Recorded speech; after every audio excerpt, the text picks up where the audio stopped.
మేము పెరిగేటప్పుడు one of the most irritating things about my అమ్మ వాజ్ ఎక్కడో దగ్గర నగలు పెట్టేసేది, మర్చిపోయేది. అండ్ వుడ్ సే నేను ఇక్కడే పెట్టాను కనిపించట్లేదు, అక్కడే పెట్టాను కనిపించట్లేదు అని.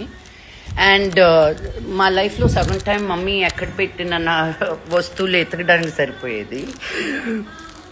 సో నేను కూడా ఇప్పుడు ఊరికి వెళ్ళే ముందు, లండన్ సమ్మర్ హాలిడేస్కి వెళ్ళే ముందు, one of my very very precious earrings and necklace, ఇది ఇంకో బ్యాడ్ హ్యాబిట్ నాది, that I put them in zip lock bags. లోపల పెట్టినా ఈజీగా కనిపిస్తుంది అని నిన్నటి నుంచి ఎతుకుతున్నాను. I'm not able to find it. And ఒకలాంటి ఒక దడ, you know, because it's so precious. I promise I didn't take it to London because అది నా సాలిటైర్స్ తీసుకెళ్ళకూడదు అని. బట్ నేను పెట్టిన దగ్గర లేవే, ఇల్లంతా కింద మీద చేశాను. ఇప్పుడు మా అమ్మకి తెలిసిందో